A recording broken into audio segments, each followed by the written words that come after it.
in many cities, and the wind chill readings into the brutal range. The deep freeze is so bad, even the Postal Service is taking a day off, but it's all hands on deck for law enforcement as temperatures plummet far below zero. Minneapolis Police Sergeant Grant Snyder says they've seen an uptick in hypothermia and frostbite, especially among the homeless. You'll see people walking up and down with no gloves on, wearing tennis shoes, they don't have adequate socks on. Chicago Mayor Rahm Emanuel turning some buses into mobile warming centers. No one in need of a safe or warm place to stay will be turned away. No one. The National Weather Service warns a wind chill of -25 can freeze skin in 15 minutes. Fox's Steve Rappaport hoping to thaw the standoff over border funding. The special House-Senate Conference Committee looking for a deal to prevent another government shutdown, meeting for the first time on Wednesday. There's no shortage of threats to national security, according to several experts who testified Tuesday to the Senate Intelligence Committee. We face significant changes in the domestic and global environment that have resulted in an increasingly complex and uncertain world, and we must be ready. We must be ready to meet 21st century challenges and recognize emerging threats. That's Director of National Intelligence Dan Coates, who told senators that China's long-term strategy is global superiority, and he doesn't think that North Korea is serious about giving up its nuclear weapons anytime soon. Texas preparing to put a convicted killer to death, Robert Jennings, facing a lethal injection Wednesday night for the murder of a police officer more than 30 years ago. His attorneys asking the Supreme Court to stop it because the jury so long ago wasn't allowed to consider that he might have been brain damaged. This is Fox News. Here at Make-A-Wish, our Wish kids wish for all kinds of things. A lot of them involve traveling to faraway places. On Monday, February 18th from 6 until 10, we'll be holding an airlines mileage drive with me, Ray Gibson, on 93.3 The Point, to help us grant these travel wishes. So if you've got spare airline miles, you can donate them without any transfer fees. Your donation will go a long way, and so will our Wish kids. Every time I travel, there's something from home that I can't leave without. I take my Docomo Pacific Data to Go to share my stories in Taiwan, check subway routes in Tokyo, be my food guide in Hong Kong, meet new friends in the Philippines, make updates in the States, find my way around Korea, and check out all the cool shows in Singapore. It's the data I have in all the places I love for only $10 a day. Data to Go from Docomo Pacific. Better together. The FBI has completed its probe of the 2017 concert massacre in Las Vegas without finding an answer to the most nagging question. If 64-year-old Stephen Paddock had a motive for killing 58 people, he took it to the grave. That is from the FBI, which has now concluded its investigation, finding no single or clear motivating factor. The report says Paddock had no religious or political affiliation, was not directed or inspired by any group, and was not seeking to further any agenda. Adding, quote, it wasn't about MGM, Mandalay Bay, or a specific casino or venue. It was all about doing the maximum amount of damage and him obtaining some form of infamy. Fox's Trace Gallagher, a cast member of the hit television show Empire, says he was physically attacked by men in Chicago who shouted racial and homophobic slurs at him. A statement from Fox, which airs Empire, identifies the actor as Jussie Smollett, who is both black and openly gay. Police say they are investigating the alleged attack as a hate crime. A discrimination allegation lodged against Delta Airlines. Socorro Garcia and Melissa Yingst are the founders of a group of Hispanic feminist activists with hearing issues. They say they tried to communicate with an agent Sunday about getting seats next to each other on a flight to Los Angeles, but the agent threw away the paper they wrote on and rolled her eyes. In a Facebook video, Garcia said he tried to retrieve the paper, but the agent called police, claiming he assaulted her. A spokesman for Delta says the agent felt threatened because Garcia knocked into the agent's leg when he aggressively went behind the ticket counter. The couple was denied boarding and booked their flight through another airline. Delta said it's reviewing the issue and will work with the passengers to learn more about what happened. Lisa Lacera, Fox News. Following a mixed Tuesday on Wall Street, Dow futures are up modestly, up less than 20 points. I'm Jack Callahan. This is Fox News. At Chili's, our burgers stack up with anyone's. Handcrafted to order, smashed to lock in flavor on a toasted brioche bun. Our burgers are all kinds of perfect. Choose from the Chili's Chili, the Mushroom Swiss, the Ultimate Bacon, or you know what? We dare you to take on the Boss Burger. Loaded with smoked brisket, rib meat, jalapeno cheddar sausage, and bacon. We may have really out-burgered ourselves. Our burgers are more than a handful, served with garlic, dill pickles, and fries. So hurry in today and enjoy our juicy, melty, yummy, handcrafted creations. Perfection between two buns. Chili's. More life happens here. Introducing Exchanged, Guam's first online and mobile remittance to the Philippines. Exchanged is the easiest and fastest way to send money to your family and friends anywhere in the Philippines. Download the Exchanged app or visit their website, exchanged.me. Sign up, remit, and get a chance to win a trip for two to Manila. Deluxe accommodations at the Belmont Hotel at Resorts World Manila. So sign up and remit now at Exchanged. Promo ends March 2nd, 2019. Conditions apply. Also avail of Exchange dollar to remit promo. Visit exchanged.me for details. Welcome to Tall Tales with Bob Klitzkie, the only show on talk radio where common sense is a lot more common. Phone lines are now open at 888-TALK. That's 888-8255. And now, The Point proudly brings you Tall Tales with Senator Bob Klitzkie. And now, sitting in for the vacationing Bob Klitzkie, here's Daryl Taggarty. A well-regulated militia being necessary to the security of a free state. The right of the people to keep and bear arms shall not be infringed. Welcome to Tall Tales for Wednesday, January 30th, 2019. I'm Daryl Taggarty, sitting in for the vacationing Bob Klitzkie. And he will be back in 36 days. That's the countdown. 36 days. Bob will be back with us, and I'll be in the audience with you enjoying Tall Tales on an weekday afternoon from 4 until 6. Thank you for joining me. We don't have an element for the Second Amendment, but I do want to remind you that we are on the hunt for those stories. And I will be bringing to you my application for a gun permit on air. Stay tuned for that. John Gibson is going to be here. A feature from John Gibson will be on at 4:30. You're invited to call us at 888-8255. Lots of interesting stories in the news today, and so we'll be touching on a number of them.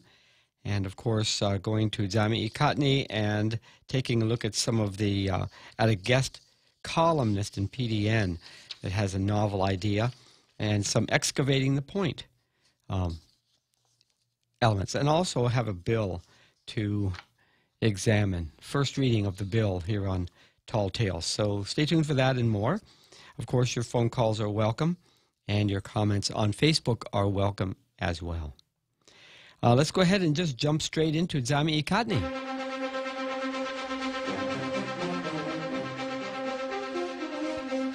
Okay. Disappointed today. It was disappointing. The first word of the Post editorial today is disappointing, but I was disappointed to see that PDN once again was using a USA Today editorial in place of a local editorial. And the topic of their editorial today in PDN was on confirming the nominee for Attorney General of the United States. As important as that is, and as much as I am happy to see that, and I was not happy to see the last one go, but as we should have one that's confirmed, and by all indications, this one seems to be acceptable to the senators who are going to make that decision. Yes, I can see why we would want that. However, I am concerned about the number of things going on in the community that the editorial staff of PDN could be weighing in on. And I look forward to their local editorials. I'd love to expand on their perspectives right here on Tall Tales. So the editorial for the Guam Daily Post today is called "Disappointing to See Games of Chance Given Priority." And it reads as follows.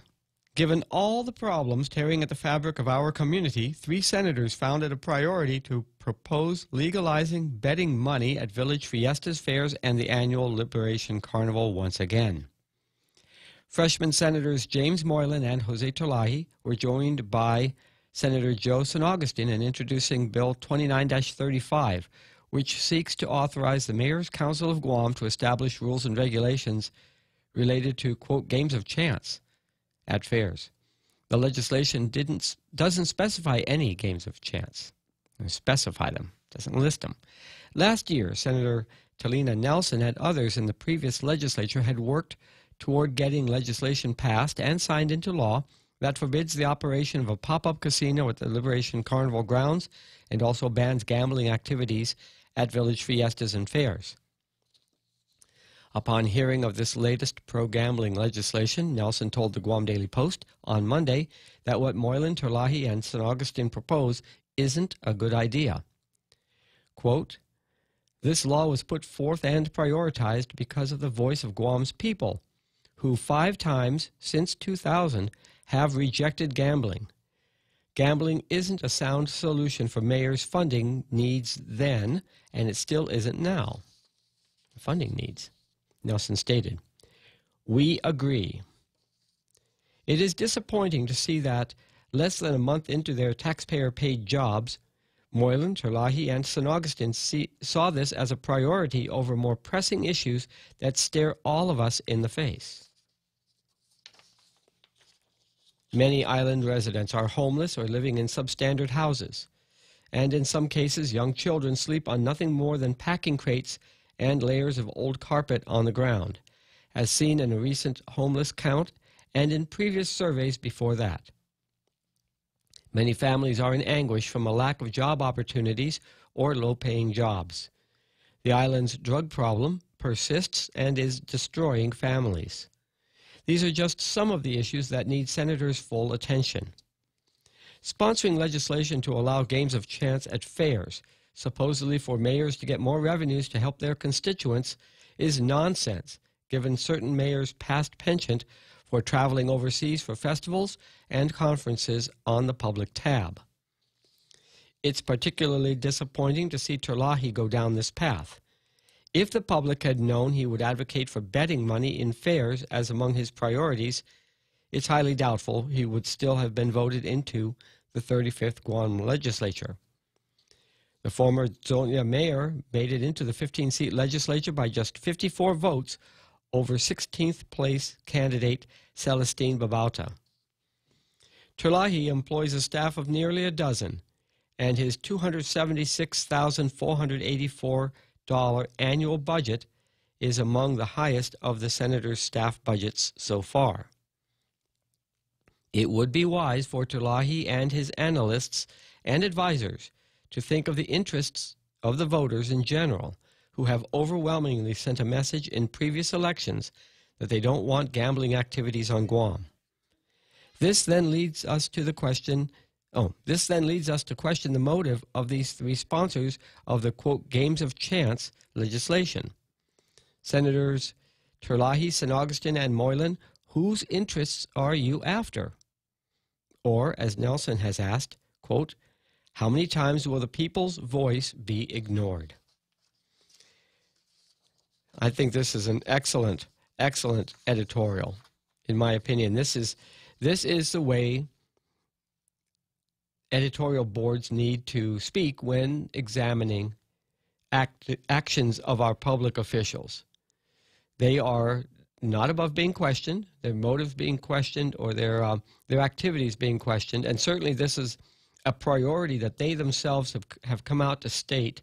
They could have left this for maybe a week or two until they put something else first. Of course, Senator Moylan has put a couple of things up first, but for Senator Tolahi to have something like this so early on in his term, in his first term, is just disappointing, as the Post puts it. And the question about whose interest are you after, as I read that bill, My concern was that if you let a government agency draft regulations as if the law allowed it, it is a law that allows it, because it's the law that says write your regulations. It approves the procedure that follows the passing of a law that allows it. And it could be argued that the legislature approved it and is inviting and is authorizing regulations to be written and drafted and submitted through the AAA process. And it's open-ended. So, we watch for these kinds of moves on the part of our elected officials where they sort of sidle in, kind of backing in a little bit, like shoulder first, trying to edge their way through, like they're pushing through a crowd very politely and trying not to step on anyone's toes, but the only way to get through is kind of sideways and wiggle, wiggle, wiggle, and excuse me, and little elbow leading the way. But it takes people in the community keeping an eye out for this kind of a move and calling them on it so that they can stop the nonsense and get on with the business that really has to be addressed. And we'll be turning to some of those topics this afternoon right here on Tall Tales. So I am going to today award the Blue Star of Approval to the Guam Daily Post. There we go. Thank you very much, Post editorial staff, for your editorial today. I am impressed by a story that appeared in the Guam Daily Post today on page 1. And and I have got a call already. So let's see what the caller on line 1 has on his mind. Welcome to Tall Tales. How are you? I'm doing good. This is Tom. Hello, Tom. I was going to say, I know your voice, but... Anyway, I don't ever listen to what they're saying when they're campaigning. When they say they're going to do all these things for the people of Guam, the people of Guam comes first. I just say, yeah, right. I would never believe what they say, because when they were campaigning, those authors of those bill to allow the gaming again inside the carnival, when they were campaigning, they never mentioned anything about gambling down there at the carnival. They were always saying that they want to improve our transportation system, and they're going to improve the financing of the hospital and all that. And look what's happening now with our rapid transit system. I shouldn't say rapid because it's the most... Rapid? The only rapid thing about it is the payment to the vendor. Not only that, but the buses that they're operating is so rapidly breaking down. That's another rapid. Okay, so it is rapid. Villages that are not being served. Oh. They have no transportation. Those poor people that need to go to dialysis and all that. 6 villages that are not being served right now with anything. And then whoever it was that was talking with the News Talk Radio this morning, I think the new director of the transit system, they were saying that they're gonna try to get the governor to declare an emergency to purchase new buses. Oh yeah, just suspend procurement. 2 years ago, they purchased new buses, but due to lack of maintenance, they all broke down now. And you remember that even the new buses, there were 17 new buses, and how many months did they sit in front of Public Works because for some lack of drivers, first off, because they didn't have the drivers. Yeah. They didn't start that process. They got cracking on getting the buses. And then if you were to look carefully at the buses that they got, they were way overpriced. And it was because of the way that they did the specifications. So that's another loophole in the procurement process, and that is specification. If you make them too tight, then you're going to get higher cost than you actually need. And if you make them too loose, then you're going to be comparing apples and oranges once the bids come in. And there's a particular way to go about this. But I have so little. Well, I have a lot of optimism because there's such a poor track record of developing a transportation policy that's built around a mass transit concept on this island. When it's like peanut shaped and 30 miles long. How hard is it to get a bus system going? Look at all the buses that the private sector is running just for shopping.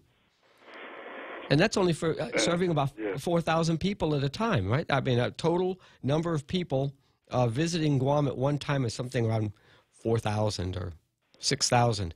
And not all of them take the buses, but there's buses running every 10 minutes or less along these routes. And we have 156,000 people. We should be able to tell where most of them go on a habitual basis and price it attractively. But that concept seems to escape the career employees and the appointees to Guam Mass Transit. And it's chronic. It's been going on for 20 years. Doesn't matter who's in charge. And every time we go to the polls and elect new leadership, we're supposed to be getting something new, not same old, same old. And that's why I'm really harping on this stuff right now. And I think that's what you're talking about too, Tom. My stomach also, because I'm now hearing that they still got the bathrooms and the parks still locked up because they're still broken, and our tourists are defecating and urinating outside. It's ridiculous. They still cannot solve that very minor problem. It is minor. The Visitors Authority are to get together with the Chamber of Commerce and the Rotary Club and hash this thing out, because the Visitors Authority is spending millions of dollars to go off island to market the tourism to Guam. They should have been using those money to first fix our facilities, then go market, you know? Yes. What's the use marketing our tourism to Guam, and then when those tourists come to Guam, they're not satisfied, so they won't come back for a second tour, for a second time. Absolutely. And our tourists are very unsatisfied right now with the way our facilities are being operated right now. And and we know how many. I was listening to the News Talk Radio this morning. Mm-hmm. The bathrooms are still locked up because they're broken. You know, and it's not that hard to fix bathrooms or to find people who will find a company that will take a contract to do a daily or twice daily patrol of these bathrooms and work on them and get them clean and get them stocked and get them keep them running. It's not that hard. And use some of those non-violent inmates up there at the DOC, and under supervision of a guard, of course, take them to every one of our parks and clean the parks, especially the bathrooms. And I'm sure those prisoners up there would want to get out and do something instead of being locked up behind bars all the time, 24 hours a day, you know? There are a lot of detainees who are there for some kind of a, they have to wait for their trial date. And they're not the ones who have been put behind bars for 30 years for murder or rape or violence, right? They leave those in there, but take the other ones out and let them stretch their legs and enjoy the outdoors. They could be given credit, that for every hour that they go out and do some community service, they could be given credit, for like maybe 1 day early release due to a 1 month's worth of work at the community service. Those are the things that they could hash out. Mm-hmm. It seems like our elected leaders just don't have any imagination at all to use what resources we have. You know, I'm tired of all of this inefficiency and unimaginative leaders that we have. You know, that's you were saying about how you don't listen to the campaign speeches of the candidates. I listen to what they say for glimmers of imagination. I look at the people that at the list of the people that they retain as staff around them, looking for glimmers of imagination and initiative, because we need to have, if it's a team, the team should be pulling like a team of horses, pulling the load. And because we have so much work to do, that those teams are supposed to be working. And at some point, this sentiment will be shown or not on the part of the new administration and on the part of the staffs down at the legislature. Because even at the legislature, if the senators are surrounding themselves with a staff that's intended to get them reelected in 2 years and not intended to help them tough through the challenges of the day, then it's a waste of money. We didn't get what we were asking for in the election, and I'm still, and you've heard me say this before, I remain optimistic because it's still early in the game. But I'm looking forward to seeing the budget call when the initial budget request comes down from Adelup. Will it include just a rollover of all of the same as before? Or are we going to see some reorganization? Are we going to see some maintenance budget, some capital equipment budget that will show productivity increases expected in fiscal 2020? That's what I'm looking for. And I don't know if they've hit the ground running or if they're just simply still ordering pencils and straightening their desk and hanging art on the walls. I don't know. We're going to be kind of touching on this same theme all through the day today with the different topics I have in store. So, and I also heard you talking yesterday about the staffing pattern at the governor's office. You know, I still cannot figure out how did we benefit from that previous employee Metcalf over in Washington, the previous liaison, you know, before Berdalio, right? Mm-hmm. Mm-hmm. She's getting twice the salary of what Berdalio is getting now. Berdalio now is the liaison to Washington for the governor, and Metcalf used to be the liaison to Washington for the previous administration. Can I tell you a little story about that office? Berdalio is only getting half the salary of what Metcalf was making, right? And so that means Berdalio now is getting about $90,000 a year, somewhere around there. So does that mean that Metcalf was getting $180,000 a year? No. We can figure out how did we benefit from her. Well, what benefit did we get from her? That's a good question, but let me tell you a little story about the Washington office of the governor. The Washington office of the governor represents the government of Guam, the executive branch of the government of Guam. It's a branch of it's an office of the governor in D.C. Some states have a state office, and it's staffed by the legislature because it has to do with policy or promotion of agricultural exports, or they keep an eye on issues on the Hill so they can bring information to those committees when they're considering legislation. We generally use our delegate for that. However, when there are discussions in the executive agencies in Washington, it isn't the senator, the federal legislative branch that goes to the meetings to provide information, detailed information about Guam's position. That position is represented by the governor and his representative in D.C. So for whatever kind of a question would be brought up, let's say in like with health care funding, and the governor would form a position based on discussions with cabinet, and then would communicate that to the representative in D.C., now Madeline Bordallo, and Madeline would go to a scheduled meeting and say, Guam, it's in Guam's interest to have it given to us this way. And then it's the negotiation between those federal agencies and the government of Guam as led by the governor. Now, we don't know what Metcalf did for her salary. It was like $102,000, $120,000, something like that. We don't know what she did because the governor never said what she did.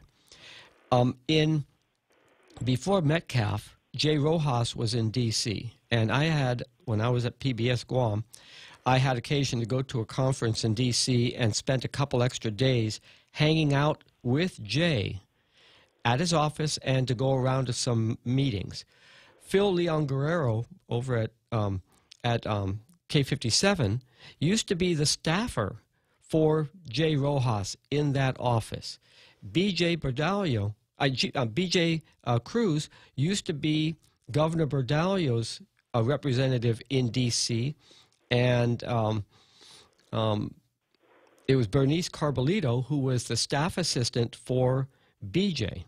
back in Governor Bordallo's time. And that office was the other half of the federal programs office up at Adelup.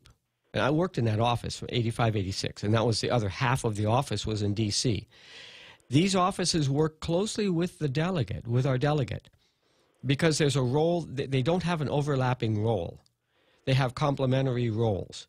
And so, and Madeline is only getting $50,000, but she has a pension as the survivor of a former Guam governor. She has a retirement from government of Guam as a former senator. She has a pension from the Congress as being over 10 years of service in the Congress. So she's pulling down lots of money. She doesn't need a lot of money from the government of Guam, and I'm happy to see that she's only getting $50,000. But she still would need staff because she can't be sitting there answering the phone or the phone just ring, ring, ring in the office, or have an office that has one person who's going to be in and out of that office, half the time. So I'm still looking for more. I was mistaken. They put down 80. No, it's 50,000. Okay.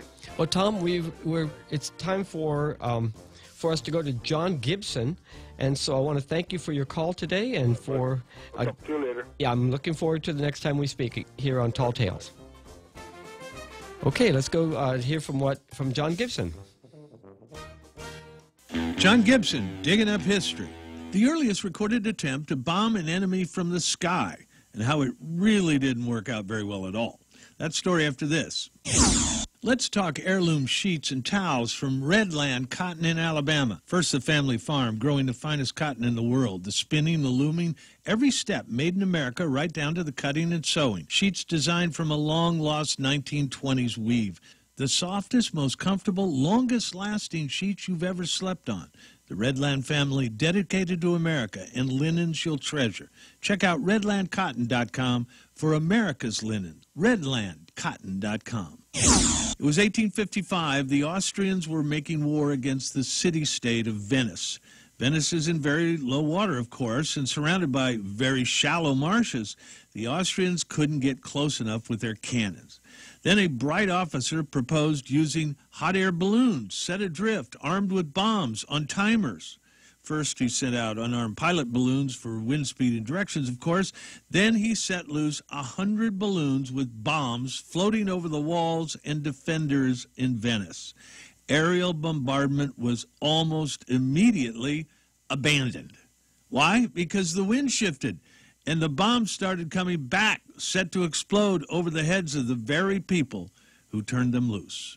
I'm John Gibson, digging up history. Are you not getting paid what you're worth? Or not reaching your full potential at your job? If you're pioneering, adventurous, competitive, love talking to people, and want to earn $100,000 per year, sell cars on U.S. military bases with Military Auto Source. Start on Guam, stay on Guam, or move to Japan or Korea. To see if you qualify, visit MASEastasiarecruiting.com. Military Auto Source, helping you reach your full potential.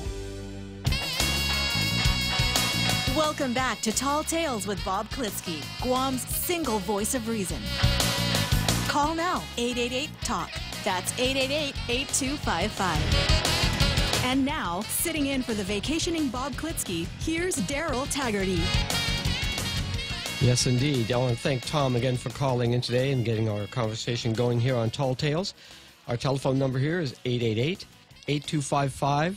I've got lots to talk about, but I'd love to hear what you have on your mind, so please do go ahead and give us a call. Online, I've got a couple of comments already. One is a quote from Thomas Jefferson offered by Ken Leon Guerrero. The quotation is, "The basis of our government being the opinion of the people, the very first object should be to keep that right. And if it were left to me to decide whether we should have a government without newspapers or newspapers without a government, I should not hesitate a moment to prefer the latter." Have newspapers without a government. Well, it sounds like Rush Limbaugh was saying, wow, you know, President Trump had an opportunity to just simply reduce the federal rolls of people who depend on the government for employment by 800,000. And he missed that chance. Although I thought maybe that's an awful lot of Border Patrol and TSA people. So I wasn't quite sure how he could make that point. But thank you, Ken, for your comment in support of a free press. Chris Chip makes this comment. It is not only the public facilities being kept locked and ignored as at Assen Beach. What about the maintenance of the monuments at Assen? Not only the tourists, what about us who enjoy walking there and then no place to go to the bathroom? Chris, if I'm not mistaken, the Assen facility is operated by the National Park Service, and they were affected by that 35-day shutdown. And you're absolutely right. The facilities, we are talking about keeping the bathrooms open and the parks clean for our visitors. But those bathrooms and parks were created for us. And we are sharing them with our visitors, happily sharing them with our visitors, showing off the beauty of our island with our visitors. And if we can't enjoy it, you know, I mean, if we can't enjoy it, then we're not living up to our own expectations, or our government is not living up to the expectations that we have, that we can go to these parks and enjoy them. The day is long gone when we could just go down to Tumon and there was a 2 miles of beach that was just deserted. It's not like that anymore.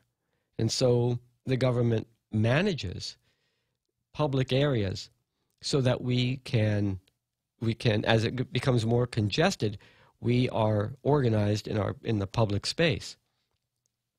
But down at Assen, in particular, I think we would have to hear what the National Park Service has to say, and I know they've been having their difficulties lately. Maybe if they have a contractor doing the bathrooms, the contractor wasn't showing up because they wouldn't be paid. And they still won't be paid for that period they were shut down. So that may be a difficulty there. Elwin Champaco Quitano says, the best way to solve the indigent population's need for transportation is to tie it into the welfare system, where they can carry a card and use any government-qualified transporter, taxi, private bus, civilian vans, at any time, non-scheduled, where they can be compensated at a later time. Yes, a government-operated Uber system can work. And he continues with, public transportation is far too expensive. Such a system would save the government millions of dollars a year.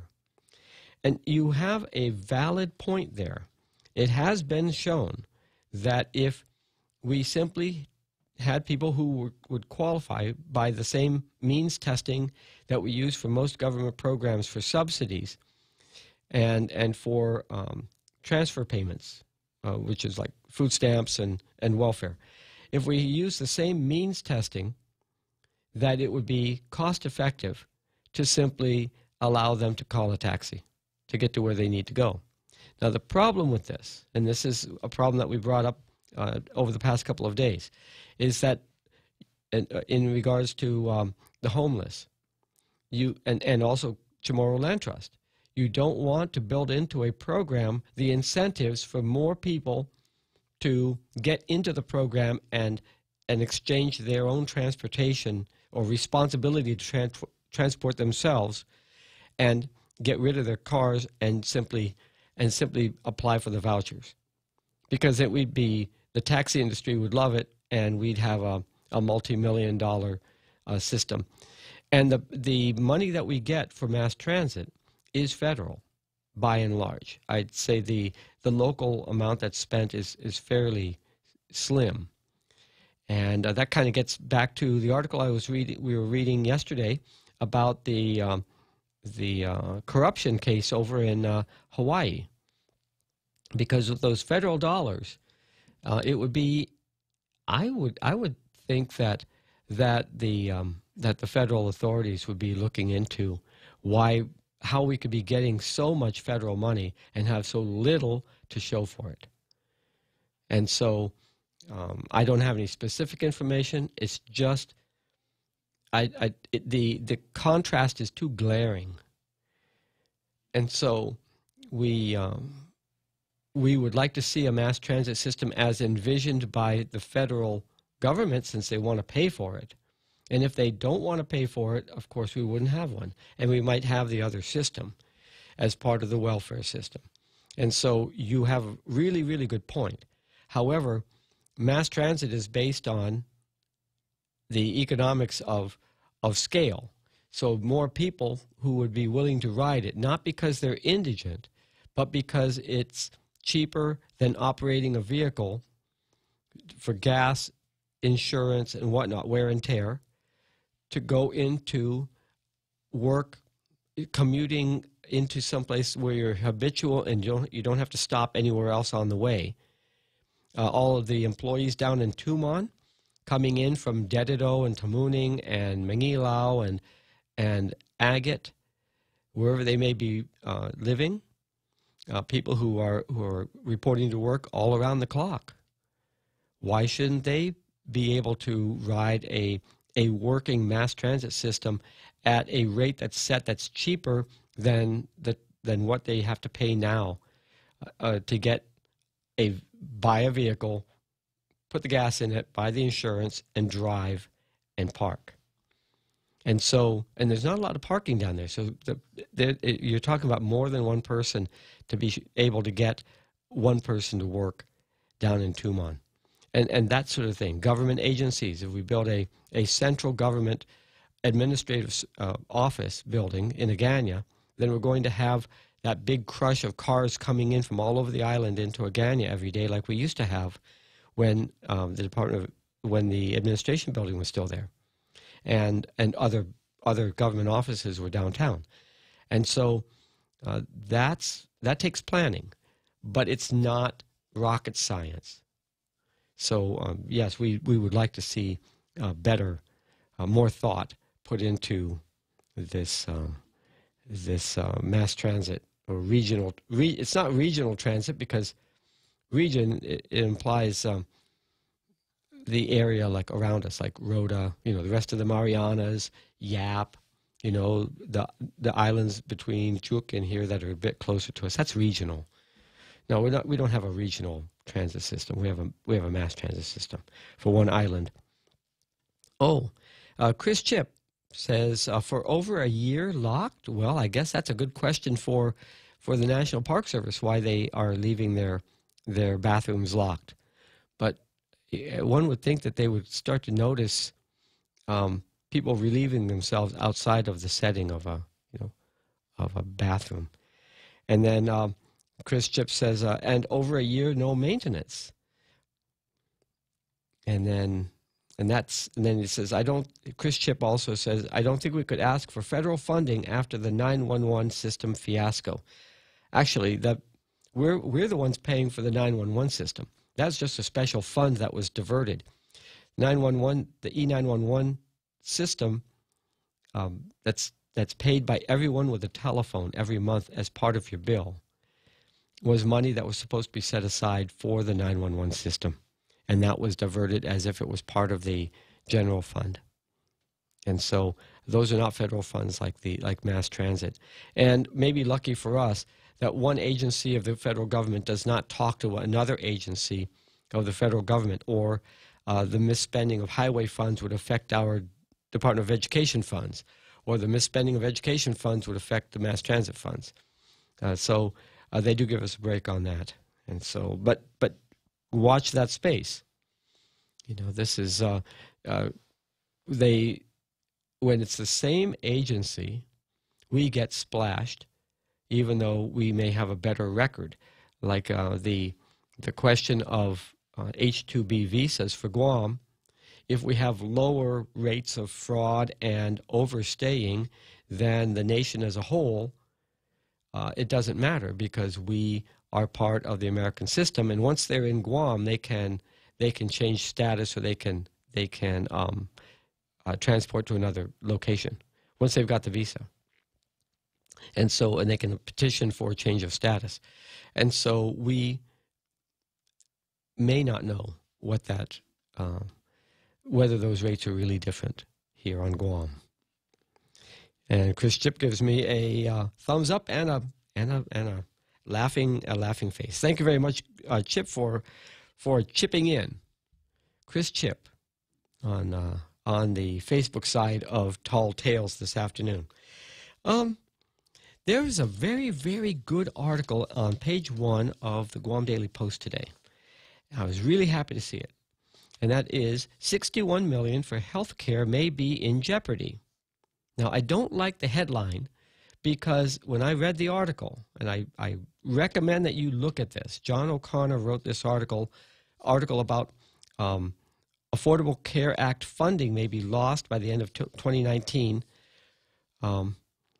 without congressional action extending its authorization. We have about $15.5 million out of current Affordable Care Act funding still unspent.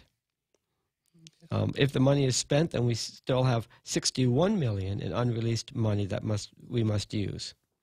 But we need to have a local share to access the funding. The first thing I thought about when I read that was, wow, this is not news.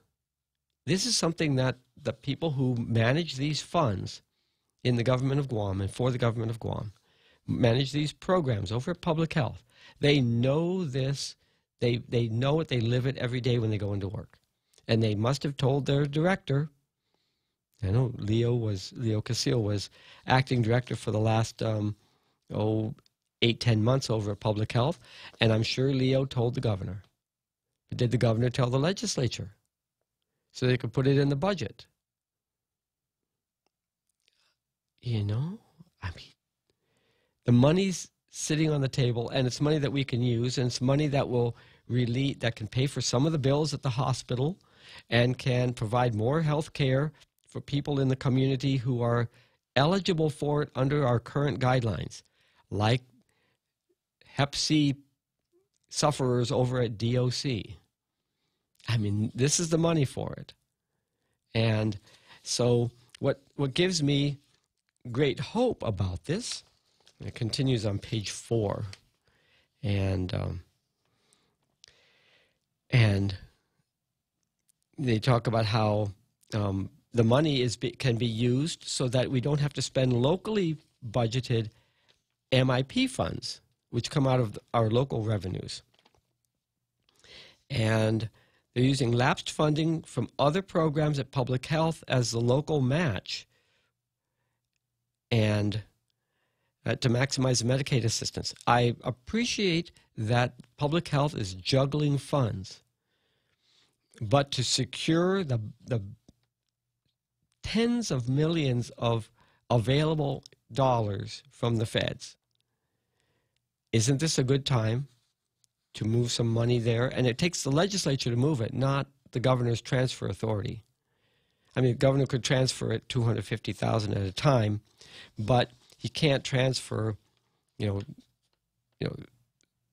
million from various sources. The Post asked Delegate Michael Sinicolas, and all he did was kick Madeline in the shins over it. And there was a local alternative proposed through Public Law 34-59 that set up the framework to expand insurance coverage for 16,000 more individuals, and that was a bill proposed by the former chair of the Health Committee. But it says before the program could take place, Guam needed to apply for a federal waiver and hire an actuarial consultant to process data for the waiver application, and the funding for that actuarial was never approved. And so we are, what's good about this is I can see some wheels turning. And that's what we need. We need some people thinking about this stuff and acting on the opportunities to expand services without having to raise taxes, use available money. It's time to take a break here. We'll come back in a few minutes with more Tall Tales. There's a reason every day a Guam homeowner is getting a solar system installed by Micronesia Renewable Energy. It's because MRE is the most trusted name in solar. With more solar energy solutions than any other solar company on island, homeowners have a choice to go solar for zero money down or take the path to ownership. Whichever way, it keeps our skies blue and your pockets green. And with the most experienced solar technicians and an energy production guarantee, there are no worries. Call 632-2613 for a free consultation. MRE, the smarter choice. Security Title is honored to sponsor Ray Gibson on The Point. In 2019, we resolved to continue our mission of protecting and ensuring the land and homes of our beautiful island. Additionally, we resolved to maintain our vital connection to our families and our community. Protehi Itanotmo, protect your land. When it comes to your family land, remember to call the professionals at Security Title, just like you call Ray Gibson in the morning. We now return to Tall Tales with Bob Klitzkie, soaring over the confusion with his superpowers of truth.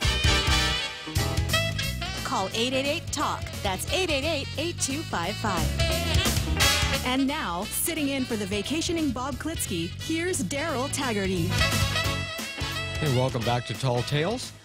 We've got about 8 minutes before the top of the hour and the halftime show for today's program. And for this bit of time, you're certainly welcome to call 888-8255, and we'll talk about what's on your mind this afternoon. In the meantime, while I'm waiting for your call, I'm going to talk about an article that came out. Kevin Kerrigan wrote this for the Guam Daily Post. It appeared online, but it wasn't filed in time to make it into today's print edition. And it's the headline is, Former Delegates Admonish Sinicolas. And you may have heard something about this, about how you've been hearing about how Delegate Sinicolas has been complaining that Madeline didn't give him a transition and Robert Underwood didn't mentor him. And I recommend that you read the article. I'm not going to read it to you. It's kind of interesting, but Robert Underwood said, quote, "You continue to display a level of childishness and victimhood." Underwood wrote beneath Sinicolas's social media post, quote, "You are not taking the high road. You have taken the off-ramp." And Delegate Sinicolas said, quote, "We are working hard, getting great things done and making significant breakthroughs. Quote, we are also having to figure it all out on our own and doing our best at it. Thank you for your patience, Guam. We will make you proud, I promise."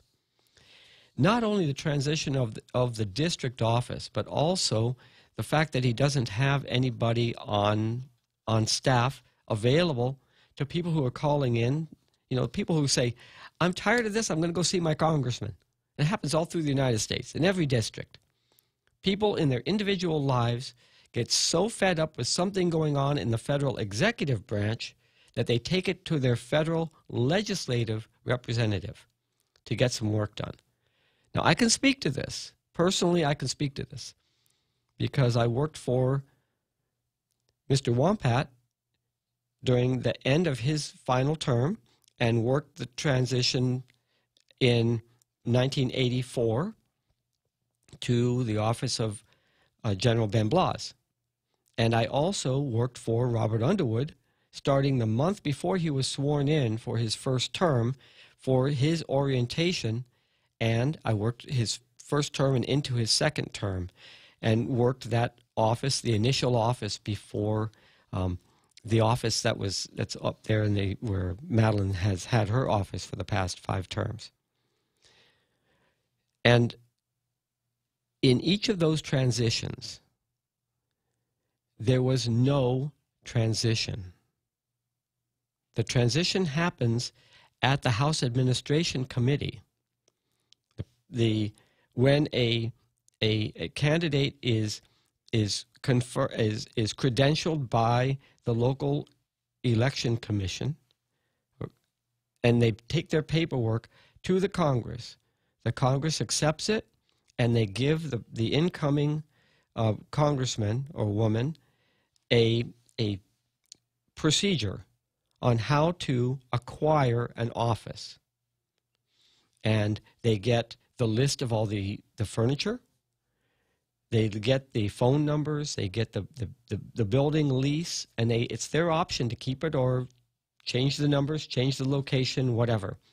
And the General Services Administration will be the one to examine the proposed office and will lay on do all the procurement that's needed. They can keep the previous delegates, like here on Guam, they can keep the previous delegates' file cabinets and desks and phones and whatever, or they can buy all new. It doesn't matter. It doesn't come out of their budgets. It's a House administration budget. The files do not transfer because the files were created by one person, an office holder, and were given to that office holder by the constituent. They do not transfer from one congressperson to the next, even in the same district. It doesn't matter. It takes a specific written authorization for that outgoing congressman to give the file to a constituent file to a new congressional member.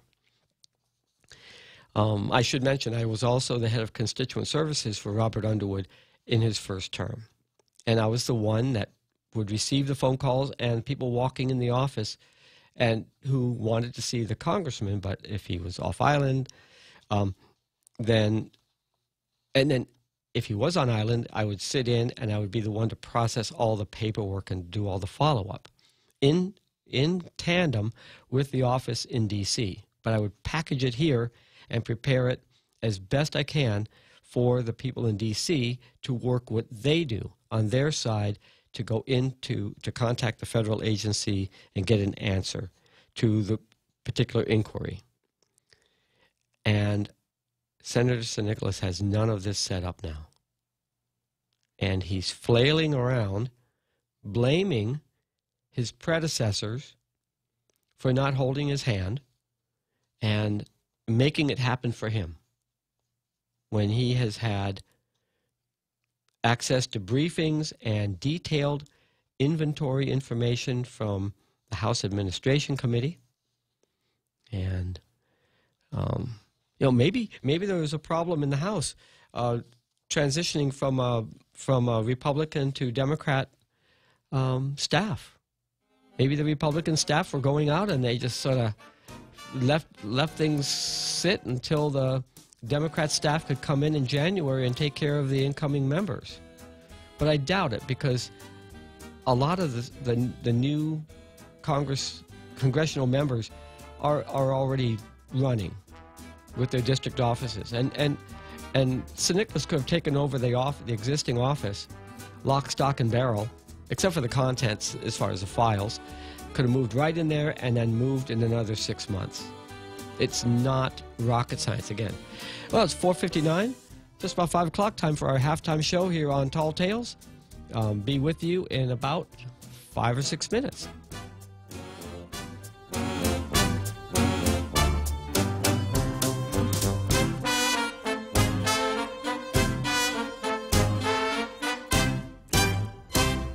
The Point is KUSG, Hagåtña, Guam, 1350 AM, 93.3 FM, and 104.3 HD3.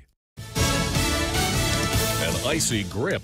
I'm Jack Callahan, Fox News. Brutally cold weather gripping parts of 15 states. These are actually a public health risk, and you need to treat it appropriately and with that effort. They are life-threatening conditions and temperatures. Chicago's Mayor Rahm Emanuel, where it's 8 below zero now, headed for 21 below. The city has opened warming centers and is driving buses through the city, trying to coax the homeless to get on board and out of the cold. The U.S. Postal Service suspending mail delivery in parts of 5 states because of the hazard to its carriers. 4 deaths so far blamed on the cold. 16 days to go until the next shutdown deadline. A special congressional committee charged with finding a compromise to prevent it, scheduled to meet for the first time on Wednesday. Senate Majority Leader Mitch McConnell says the committee should not be limited.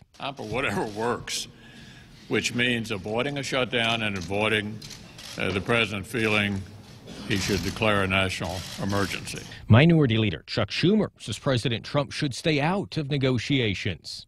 When he mixes in, it's a formula for failure. So I'd ask President Trump, let Congress deal with it on its own. Democrats have rejected providing any money for a border wall, but proposals have included upgrades to existing physical structures. Fox's Jared Halpern. The administration planning for a second summit meeting with North Korean leader Kim Jong-un in a few weeks from now. But Director of National Security Dan Coates telling the Senate Intelligence Committee Tuesday he's not optimistic the North is ready to denuclearize. Its leaders ultimately view nuclear weapons as critical to regime survival. And FBI Director Christopher Wray told the senators that China is the most significant counterintelligence threat faced by the U.S. U.S. and Chinese negotiators start 2 days of high-level talks Wednesday aimed at settling a 6-month-old trade dispute that has shaken the financial markets and clouded the outlook for the global economy. This is Fox News. Hi, welcome to this Subway ad for our all-new Ultimate Cheesy Garlic Bread. How would you like it? I'll take a skeptical grandma. Set in her ways? A smidge. Grandma, try this Ultimate Meatball Marinara made with Ultimate Cheesy Garlic Bread. Melted mozzarella, Parmesan, garlic butter spread. It's just like yours. Like mine? My grandmother's recipe? Try it. You know, my grandmother's cheesy garlic bread was never all that. Subway, make it what you want. Limited time only at participating restaurants. Introducing Exchanged, Guam's first online and mobile remittance to the Philippines. Exchanged is the easiest and fastest way to send money to your family and friends anywhere in the Philippines. Download the Exchanged app or visit their website, exchanged.me. Sign up, remit, and get a chance to win a trip for 2 to Manila. Deluxe accommodations at the Belmont Hotel at Resorts World Manila. So sign up and remit now at Exchanged. Promo ends March 2nd, 2019. Conditions apply. Also avail of Exchange Dollar to Remit promo. Visit exchange.me for details. As expected, the measles outbreak in the Pacific Northwest is getting worse. Health officials say there are 36 confirmed cases in Washington state and 11 more suspected cases. All but one are in Clark County, which borders Oregon and is just a few miles from Portland. Washington's Governor Jay Inslee declared a public health emergency late last week. Now, health officials are urging people who are not immunized to get their measles shot right away. The outbreak is happening in one of 15 hotspots for measles, identified as places where immunization rates are well below the national rate of 91%. Washington is one of 18 states that allows parents to opt out of getting their kids vaccinated for personal reasons, but that would end under a new bill just introduced. In Seattle, Dan Springer, Fox News. Scientists are keeping a close eye on a volcano in Indonesia, Mount Merapi, spewing a river of lava down a mountainside and entering what one expert calls an effusive eruption phase. An eruption in 2010 there killed nearly 350 people. The struggle for power in Venezuela continues. Embattled Venezuelan socialist leader Nicolas Maduro told a gathering of military troops Tuesday he plans to expand the South American nation's armed militia to 2 million people by this spring. The move comes as tensions between the Maduro regime and the U.S. grow, with the U.S. now formally recognizing opposition leader Juan Guaido as the nation's new president. The U.S. won't rule out the possibility of sending its own troops to South America, but is warning U.S. citizens not to travel to Venezuela due to increased political violence. In Miami, Eben Brown, Fox News. Disputed Venezuelan President Maduro says in a Russian interview he is willing to negotiate with the country's opposition.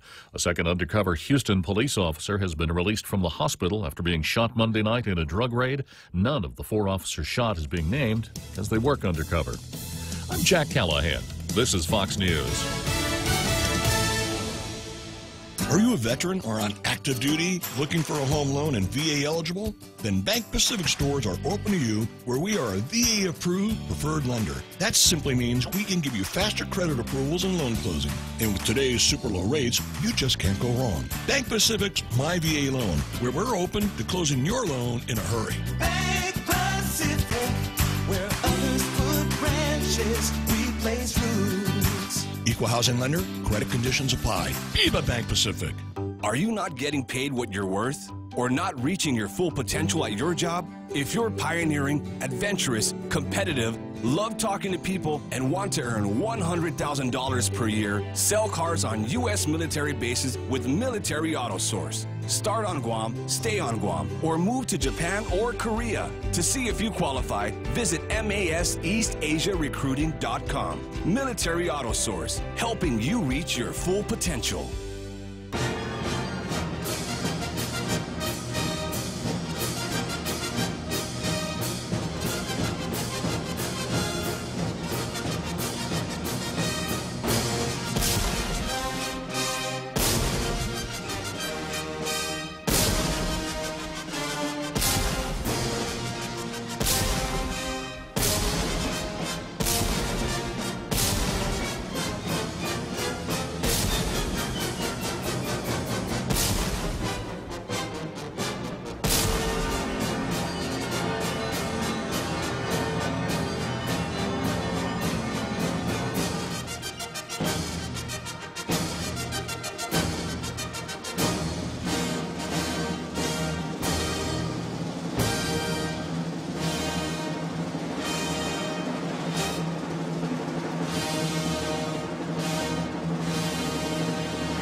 Yay! All right. Back to the game.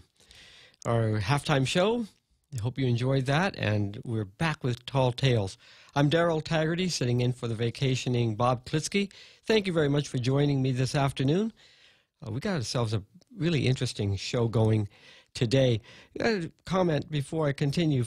Albert Eliasson notes on Facebook, it takes a special kind of person or company to sign a contract with our local government. They, the person or company, need to understand that payments for services rendered are most often late and sometimes go years without being paid. Incentive to do a good job begins to be lacking once the reality of non-payment makes itself known. Payroll, taxes, and all other related business events fail. The reality of a, quote, existing budget and, quote, not translating into cash on hand to make payments with is the harshest reality our government often faces. And that's why we keep electing a legislature every 2 years to get ahead of it, because it is the legislative branch that manages the allocation of funds. And we elect governors every 4 years. We have our say on who we think is going to run the government and do it properly, instead of having these chronic problems. And maybe that was one of the advantages that Lou Leon Guerrero had going into the field that was the 2016 gubernatorial campaign, because of her understanding of how debilitating it is for businesses to deal with the government and then not be paid, even though they're allowed, they are not allowed to defer paying their taxes or fees, filing fees, license fees. No, they still have to pay all of that, because it's not necessarily so that the services have been rendered, because there isn't a quick turnaround. The government of Guam isn't a very good procurer of services. But we all say, privatize. But if the government doesn't pay the private vendors on a timely basis, then the companies are basically in a position of financing the government, going out and getting private financing to cover its costs, and having to pay the interest on that financing until the government pays up what is owed. And that is why when you read an article about how much the appointees and the staff are being paid as the new staff and cabinet officers of a new governor, or even a governor that's been in for a while, when you see the salary levels, you expect them to be able to perform at a level that is worth $100,000 a year, $80,000 a year. Are we getting our money's worth here? Or is the governor getting her money's worth as far as campaign financing? I shouldn't go there now because that's way too early. I really want to see the performance of the new appointees and staff. That is what we need. We need the production to happen this quarter, next quarter, not over a period of 4 years or 2 years. We need to have the work done now. And so, yes, thank you very much, Albert, for your comment on Facebook. There are two comments. There are two articles. One, the Bill Watch for first reading, and also one of the items I had for excavating the point, that both have to do with one-stop centers.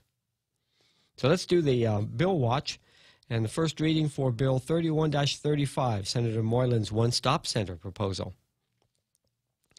Bill 31-35, the bill, requires the Department of Revenue and Taxation to set up a one-stop center.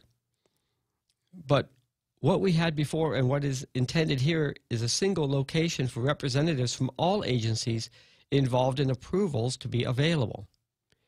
There is a one-stop center right now at DPW. Why not put a Department of Revenue and Tax representative there? Rev and Tax has different divisions. How are you going to have a one-stop center where one person is going to give you service on different divisions of Rev and Tax? Just there's revenue and then there's tax, right? Okay, and does it take a bill to put a DRT rep at DPW? Does Senator Moylan support consolidating all agencies into a single executive branch administration building with its capital construction cost, traffic and parking problems, mass transit opportunities? And still, it would be removed from field inspectors doing land and place of business inspections.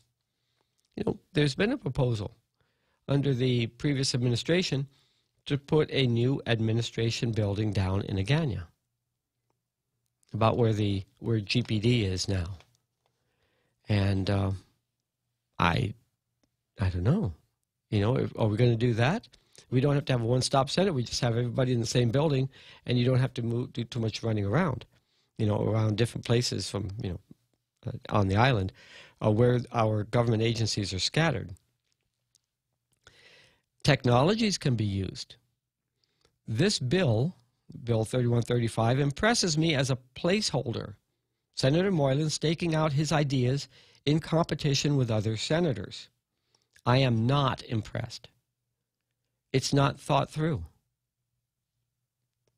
The design should be thought through and proposed by the Leon Guerrero administration's cabinet and reflected in the upcoming budget, incorporating capital, technology, and personnel costs and savings, and a reorganization narrative. I do expect more. And that's my first reading of Senator Moylan's one-stop center. To kind of recap, he's saying that Reverend Tax should have a one-stop center for everyone who needs to get approvals. I mean, this is not the same as going up to Reverend Tax and getting your work done up there. But because you need approvals from other agencies, put them all under one roof. He doesn't recognize that there's already one in existence over at DPW that lacks a presence from Reverend Tax, and he hasn't, and the regulations, all of the whole bill talks about what Reverend Tax is going to do, but the concept of a one-stop center means that you have to have a buy-in, you have to have staffing, you have to have communication, you have to have lines of authority and access to confidential, sensitive information out away from the core office where it's kept from other agencies. But the bill doesn't talk to that at all. It just says Reverend Tax is going to set up the one-stop center, and it'll be one place for everyone that needs to go for an approval. But it's the government of Guam needs to be coordinated. And that means it really has to be designed, proposed, and defended, not only by the cabinet officers before the legislature, but also in the budget for 2020. That's where you would see something like this, not in a legislative standalone bill. Under part of the program where we have, it's called Excavating the Point. I'm going to talk about an article that appears in the PDN today. And that is an article about an appearance by former Governor Gutierrez as guest speaker for the Rotary Club of Tumon Bay on Tuesday. And he talks about how most of the article is called "Use QC Program to Boost Government Revenues," and it's a pretty interesting program, a pretty proposal. I'm going to go to the one-stop proposal first, and then I'll go back to the rest of the article. Gutierrez said Guam asks people to invest here, but, quote, they have to go through the weeds, end quote, to do business here. He said the goal is to establish a one-stop licensing center with a consistent set of rules for agencies involved in the permitting process. And so I hope you go and take a look at this article in PDN, today's PDN, page 10. And my comments are this. What we really need to do is make a user-friendly process for us, the residents, and give the investors a map, a procedure, or have a local representative, either by the company, retained by the company, a lawyer or a facilitator, to assist, go through the process. But that process should be available to those of us who live here, the ones who are paying the taxes to support the process. The process shouldn't be a burden. The process should be, the government process to get permits should be welcoming, facilitating. Of course, the applicant has to still comply with all of the standards that have been set. But, you know, it shouldn't be having to go through the weeds to get it.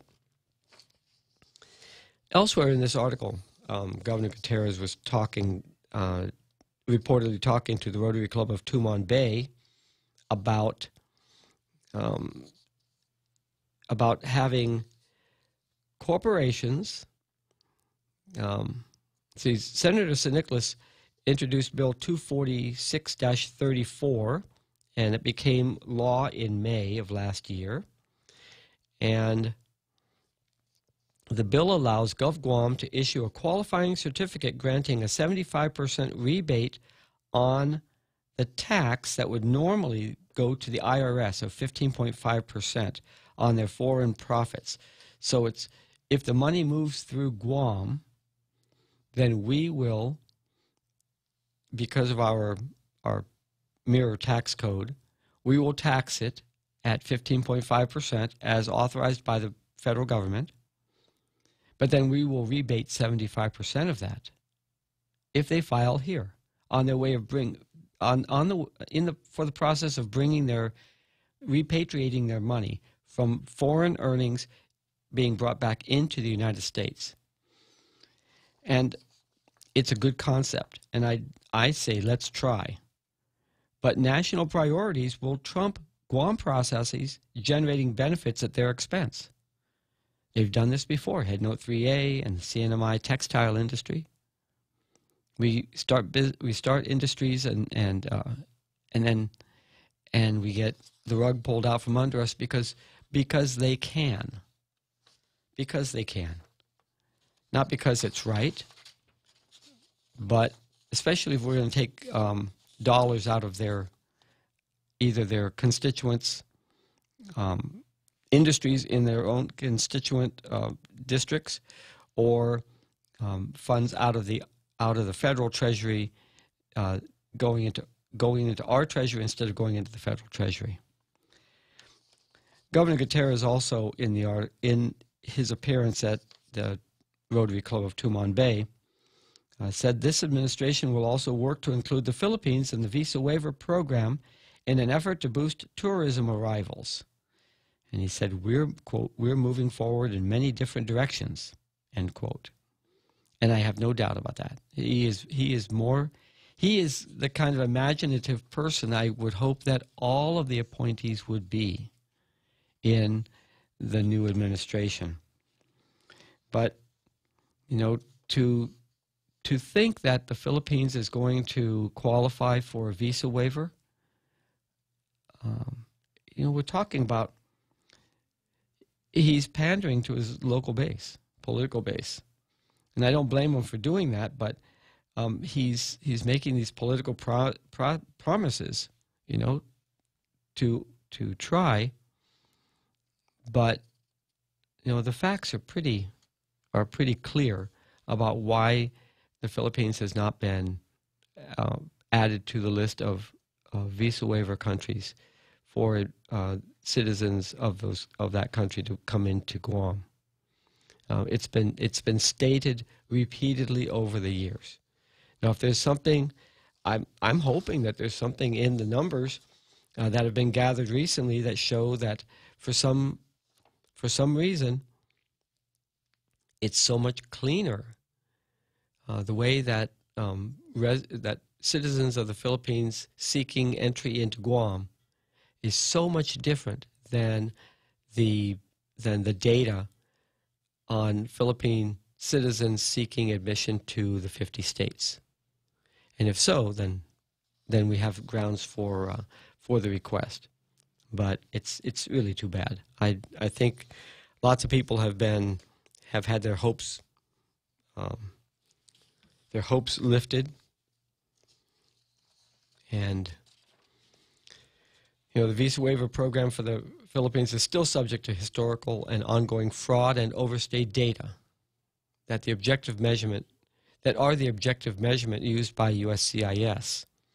I see this as messaging to Guam residents of Filipino origin to raise hopes of bringing relatives and servants in, which is unlikely. He can try, but no one who can read and understand federal agency processes should expect this initiative to succeed. Political pandering is making fools of people in his loyal base. There's nothing new here. This has been going on for years. And I'm just saddened by seeing that come up again. Now it's 5:23. And the phone lines are still available, 888-888-8255. Have you seen the PDN today, page 17. Ken Leon Guerrero put a guest column in with a very interesting idea. Why not let the mayors sell marijuana instead of running a casino? Let's consider this for a minute. If you haven't read it yet, it's a hoot, and also sort of hangs together nicely as a proposal. The Liberation Day Carnival tradition has been slowly dying for decades, and the 35th legislature wants to put it on life support by allowing gambling. Gambling is illegal, and all legalizing gambling for the Liberation Carnival does is provide a, quote, quasi-legal, end quote, way for people to gamble while doing little to improve the island. The first change to this bill should be to eliminate third-party vendors. Past experience has proven that Liberation Day casinos are more of a moneymaker for the vendor than a revenue generator for the Mayor's Council. With the Mayor's Council itself operating the casinos, they can temporarily assign staff members from the different mayor's offices to the project and pay staffers from the revenue stream of gambling during their temporary reassignment, reducing operational costs. The second change to improve the public benefits of this quasi-legal gambling operation will be to ensure all taxes are collected by eliminating the use of cash at casino operations. Gamblers should be required to purchase script at a Reventax cash cage at the entrance of the casino. That way, Reventax will have accurate records on how much money went into the casino and collect the full taxes on winnings as people convert script back to cash when they leave. A side benefit to the Reventax cash cage operation will be that gamblers will be required to show ID to enter the casino and purchase gambling script. This step minimizes chances minors will get in to gamble. Liberation Day Carnival as a family event. Even with gambling added, carnival attendance numbers will still continue to decline. The Liberation Day Carnival is a victim of social changes in our community. Today, people are more interested in individual electronic entertainment activities. I can't even begin to count the number of times I will go into a restaurant and see tables of people sitting together, staring at their smartphones instead of talking with each other. There was a time when people looked forward to going to the Liberation Day Carnival as a family event. It was a major social event and a chance to see and interact with people they haven't seen in a while. But the carnival changed its focus from entertainment to making money. That changed the quality of the personal experiences at the event. If the true goal of this bill is to raise money to support mayor's office activities at the village level, there needs to be serious changes to make sure the Mayor's Council and people of Guam benefit from this bill. The last go-round for the quasi-legal illegal activities had a third-party vendor running a casino under the fiction that each village mayor was sponsoring a month so the casino was able to remain open year-round. Why not allow Mayor's Council to sell marijuana to raise funds? That's also illegal, at least at the recreational level. Just imagine how much money the Mayor's Council could raise for village programs using the year-round casino example to sell recreational marijuana year-round to raise funds. Based on states selling recreational marijuana, there will be a huge demand that will raise more money and taxes for the Mayor's Council than the tiny percentage of gambling net profits at Liberation casinos ever did. Allowing the Mayor's Council to sell marijuana to the general public year-round will be the same thing as allowing mayors to run an illegal casino under this very thin fig leaf that is Bill 29. So if the real goal of the legislature is to find a way for our cash-strapped government to support Liberation Day activities, they should consider making recreational marijuana quasi-legal at the carnival during Liberation Carnival Week. If that happens, there will be a dramatic increase of attendance and quality of experiences for people attending the Liberation Carnival. The mayor's office will raise a lot of funds for programs. All the food vendors will sell like there is no tomorrow, dramatically increasing the gross receipts taxes paid to the government. Everybody wins. I just think that's fun. A solution. Somebody's thinking. You got all of these half steps and tentative, maybe we'll do it this way, and let's just turn a blind eye to that and slide this old solution back in here. You know, even though we didn't really know how much money we made on it last time, nobody was keeping track, and the laws are so slack, and we don't really have anybody who's trained to keep an eye on the cash flow, and you know, it's cultural. You know, we've always done it. Yeah, a good time to take a 7th inning stretch here. Thank you very much, Real Joe. Let's go ahead and take a break here and come back on the other side with more Tall Tales. At Chili's, our burgers stack up with anyone's. Handcrafted to order, smashed to lock in flavor on a toasted brioche bun. Our burgers are all kinds of perfect. Choose from the Chili's Chili, the Mushroom Swiss, the Ultimate Bacon, or you know what? We dare you to take on the Boss Burger. Loaded with smoked brisket, rib meat, jalapeno cheddar sausage, and bacon. We may have really out-burgered ourselves. Our burgers are more than a handful, served with garlic dill pickles and fries. So hurry in today and enjoy our juicy, melty, yummy, handcrafted creations. Perfection between two buns. Chili's. More life happens here. One important factor in getting ahead in our career is the ability to establish influence in the workplace. If you're not exactly sure what that means or how to do it, then the next time we get together is for you. I'm Jerry Roberts, and at 7:20 a.m. on The Ray Gibson Show, we'll kick open a very important door to your success. You can find daily transcripts of The Extra Point at GuamTraining.com. Tune in every weekday morning at 7:20 for The Extra Point with Jerry Roberts. Brought to you by Guahan Insurance Services on 93.3 The Point.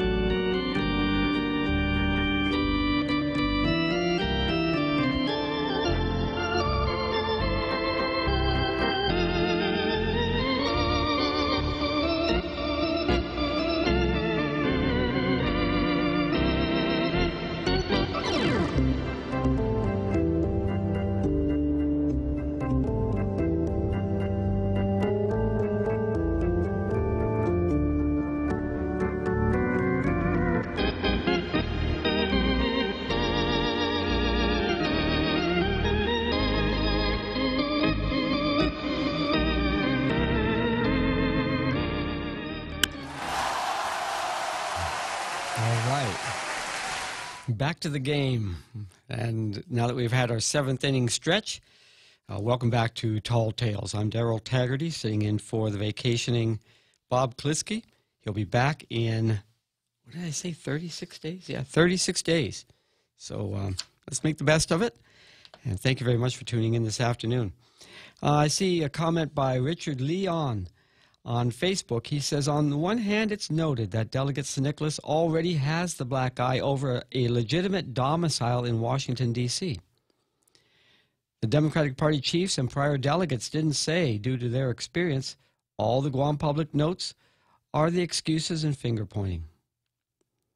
The Guam public suffers because of these past and present politicals show their prejudices, not working together.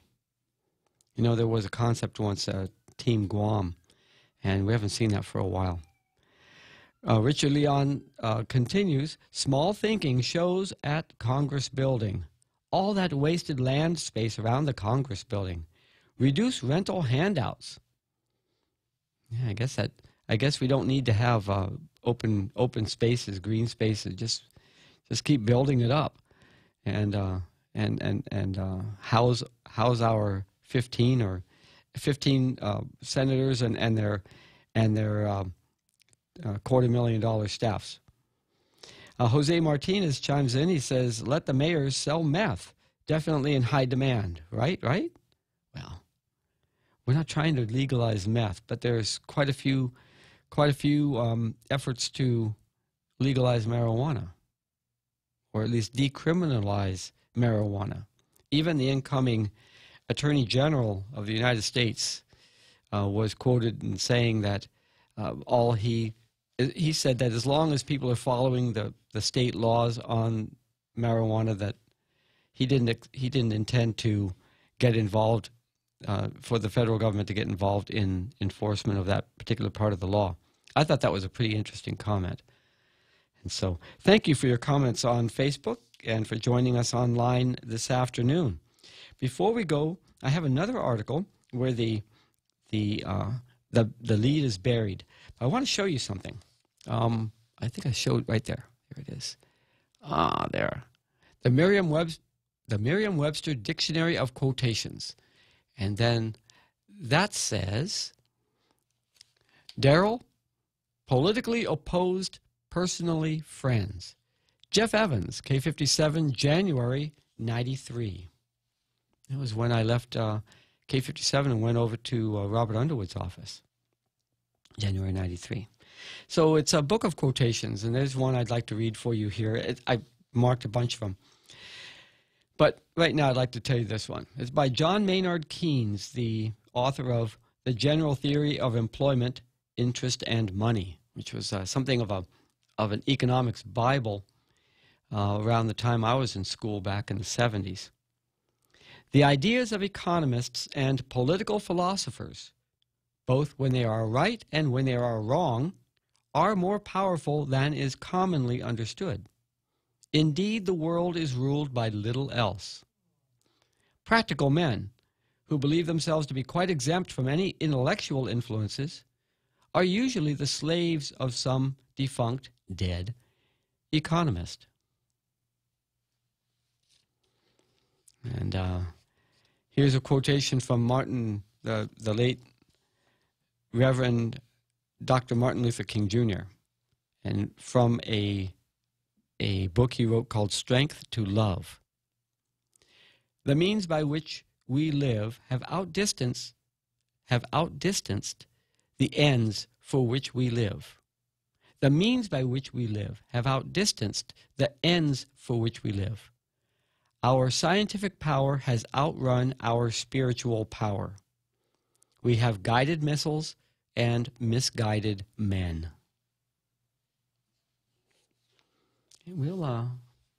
I'll be bringing you more of those quotations as we go along. But right now, I'd like to note the passing from a chapter of public service, Andre Bainum. In the Guam Daily Post today, the Civil Service Commission ruled Tuesday that the election-related allegations against teacher Andre Bainum are moot because he has resigned from the Guam Department of Education. And it's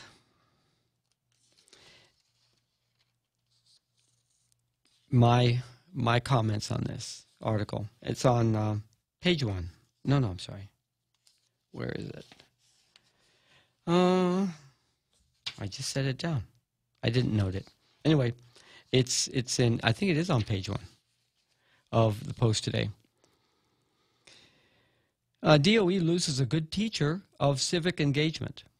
You remember he was one of the people who helped organize a very effective civic engagement presence by Simon Sanchez to get some needed attention paid to replacing the school building.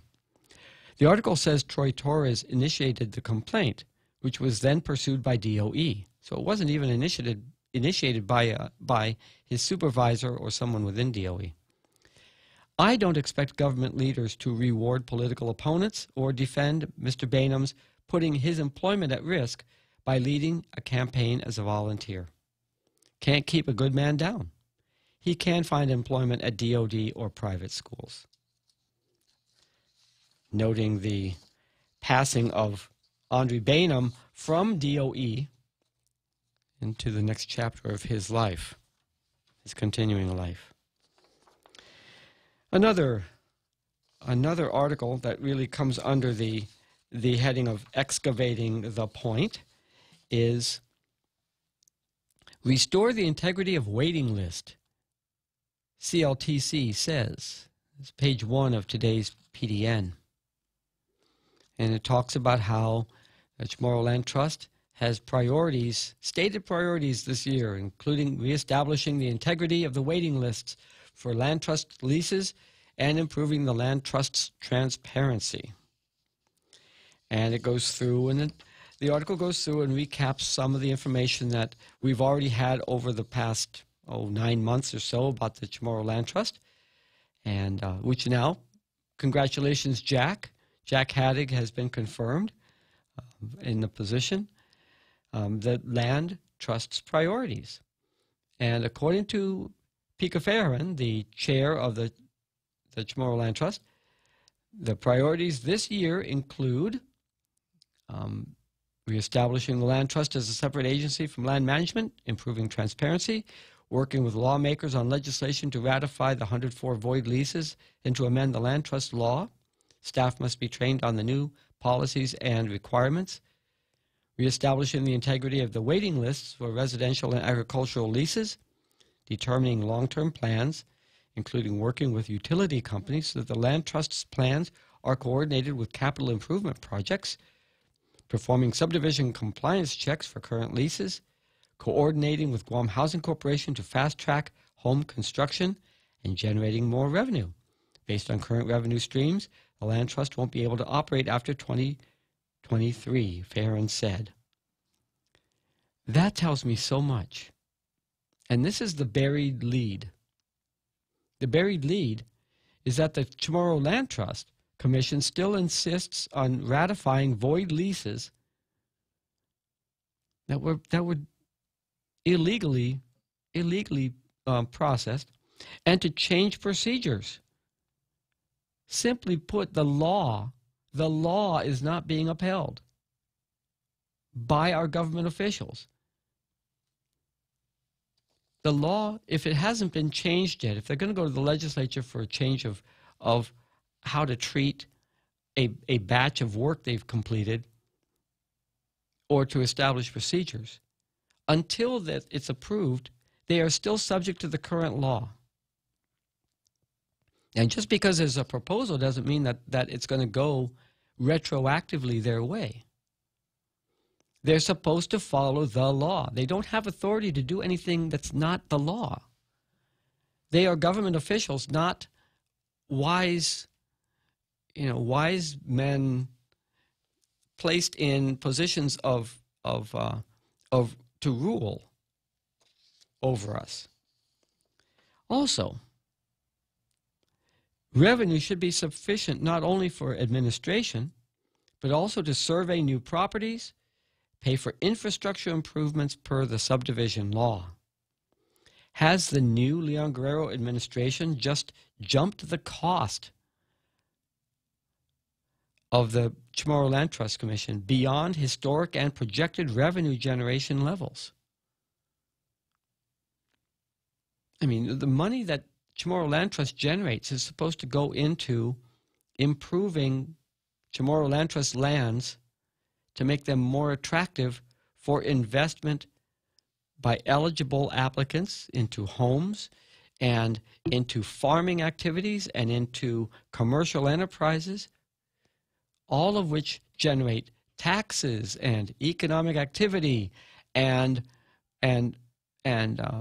vitality in our community and improve the quality of life for our people. But no, that's not one of the priorities. The priority is administrative cost, and there's not going to be enough under the current procedures. There won't be enough after 2023. So just basically headed to breaking the bank in the next 4 years with the existing funds.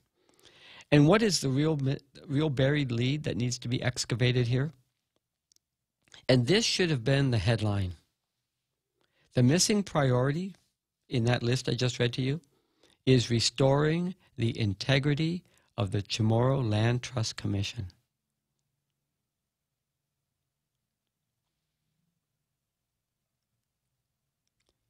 They want to restore integrity of the waiting lists,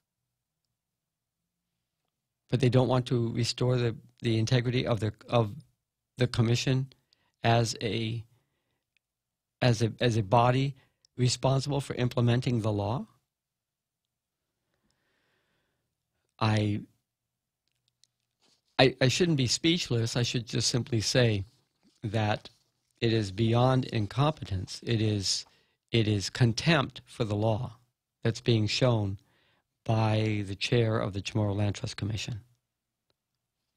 It's contempt for the laws as they are written, and there are people who are supposed to be doing something about this, who are already paid to delve into the activity of public officials who don't follow the law. But if they need to have a push, that's what the press is for. It just bothers me, no end. Let's see. I don't have any more comments on the Facebook page. Just taking a look around to see what we've got. Let's see. What are we?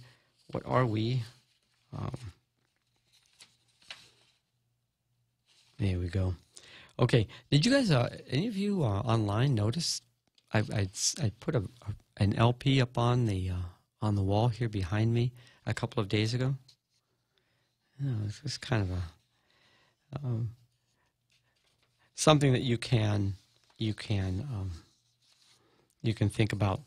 There was an article, a column that was written by Robert Underwood for PDN. I don't have the date. It's been it was put in a couple of days, several days back, and it's titled "Why Are Guam Drivers Asphalt Monsters?" And he talks about how we become asphalt monsters. We're not like this in person to each other, but when we get behind the wheel and we're out on the public streets, we don't have the same level of consideration as we would if we were in person.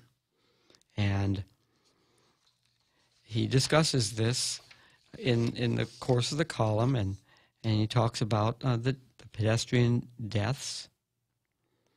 And there was one word that jumped out at me, and I'll read the line.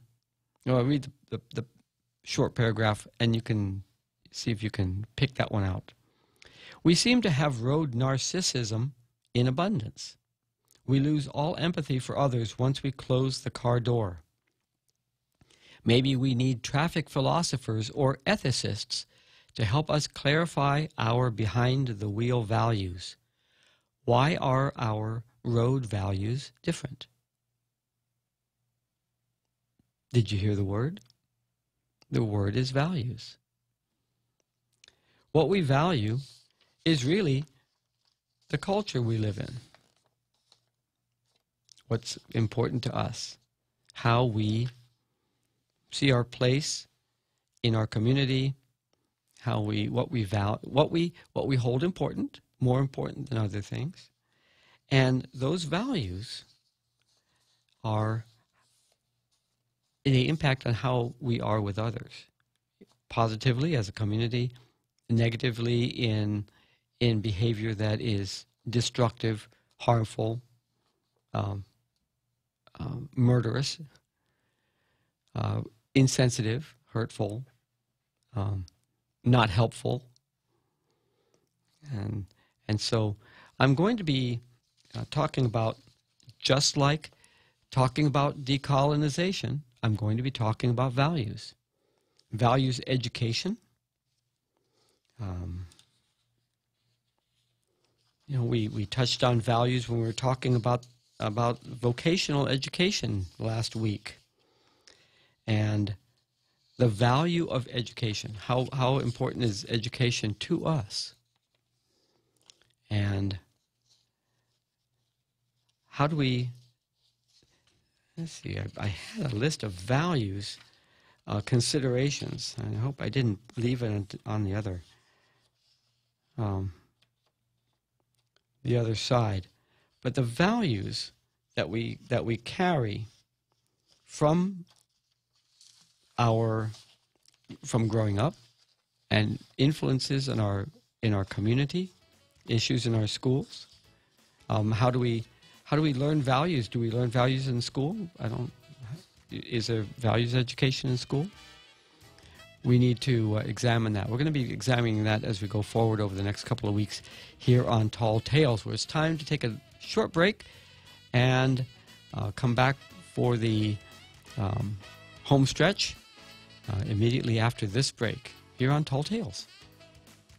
Here at Make-A-Wish, our Wish kids wish for all kinds of things. A lot of them involve traveling to faraway places.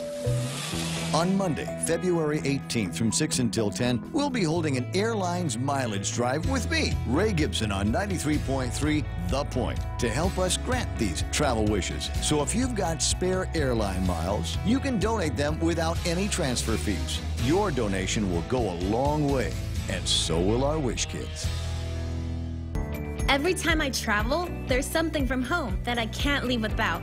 I take my Docomo Pacific Data to Go to share my stories in Taiwan, check subway routes in Tokyo, be my food guide in Hong Kong, meet new friends in the Philippines, make updates in the States, find my way around Korea, and check out all the cool shows in Singapore. It's the data I have in all the places I love for only $10 a day.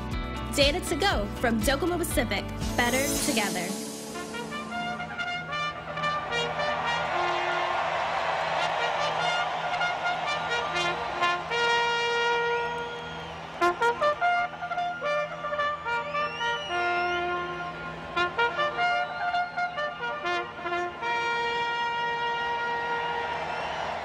I see that we are back with Tall Tales, and we're still getting some folks signing on to Facebook for the afternoon, and welcome. Rico is there. I saw Ken there earlier, besides the ones who are making comments. And thank you very much for tuning into the show, whether it's on Facebook or on 93.3 The Point. And we've got about 10 minutes left here. Don't see anybody calling in. And so, not quite sure I want to start a new topic just before the top of the hour, but something to keep you company on as you go through your commute, or as you're sitting there considering the last few minutes before the 6 p.m. news. I'll go ahead and pull some quotes out of this. It's interesting to let some of these sayings, the dictionary of quotations, let some of these sayings sort of see how they tickle your fancy here. Joseph Conrad wrote in the novel Heart of Darkness a saying that is about the mind. The mind of man is capable of anything because everything is in it, all of the past as well as all the future.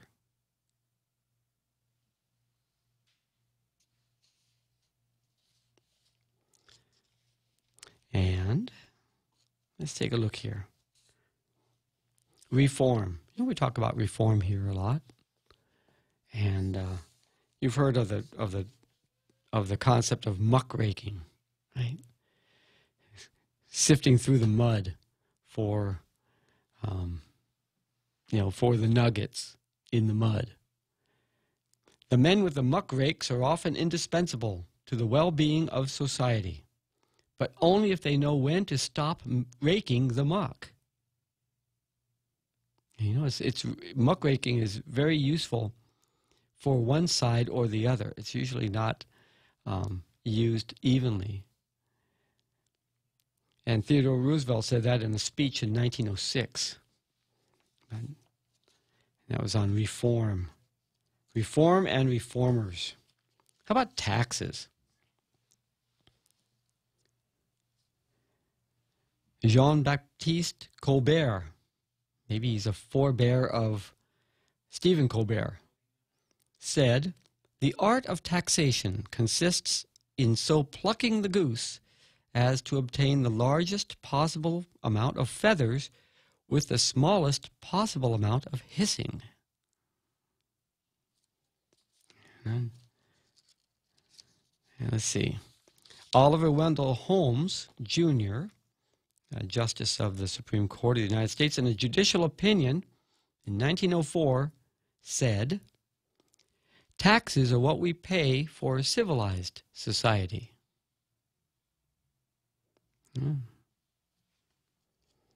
Think about that sometime. That's how we pay for civilized society. How about truth? What are some sayings about truth? I've got two here I've marked that would be nice to bring to you this afternoon. George Braque, a Frenchman, said, "Truth exists. Only falsehood has to be invented."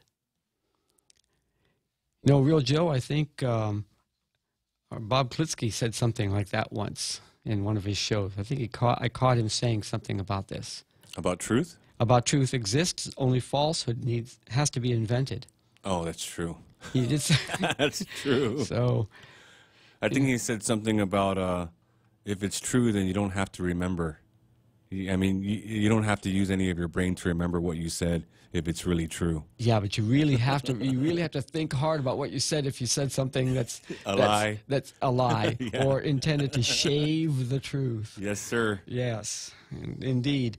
That's another one of the reasons why Bob and I get along, because we don't try to BS each other.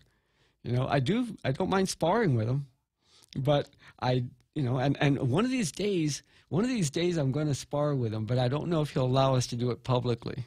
And that's the only difference. So maybe 2 hours is not long enough to do that, but I'm not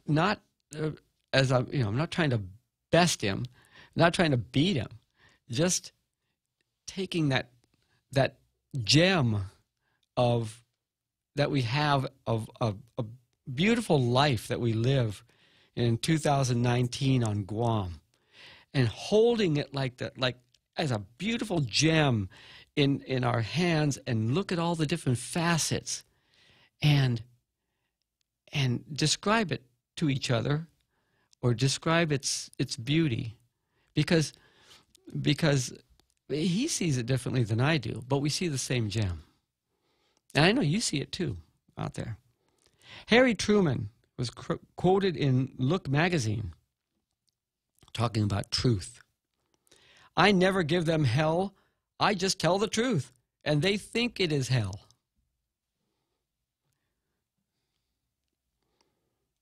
Yeah. Those are the ones I had marked. I could leaf through here and find a few more as we come up towards the top of the hour. How about trust? Finley Peter Dunn, in Mr. Dooley's Philosophy, said, "Trust everybody, but cut the cards." Ralph Waldo Emerson, in his essays, said, "Trust men, and they will be true to you. Treat them greatly, and they will show themselves great."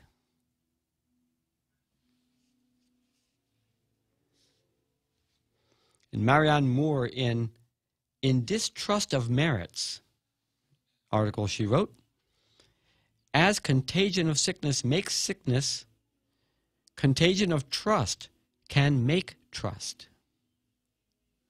And that's taking some quotations from the Merriam-Webster Dictionary of Quotations that was gifted to me by Jeff Evans, who was a talk show host on K57 back some 25, 30 years ago. I was working with John Anderson, and Jeff Evans was in the afternoons on the other side. And he gave me that book, and it kind of popped out at me as I was going through some of my books, getting ready to come in and be with you here on Tall Tales on a weekday afternoon. I still have to bring to you in the coming days some quotes from this one. "Defining Status, a comprehensive analysis of United States territorial relations," written in 1989 by Arnold H. Leibowitz. And we'll talk about political status some more. We'll talk about what's going on in the news some more around our fair island. If you'll join me tomorrow afternoon at 4 o'clock, I'm Darrell Taggarty, sitting in for the vacationing Bob Klitzkie, wishing you a very pleasant evening, and we will be together again tomorrow. Take good care.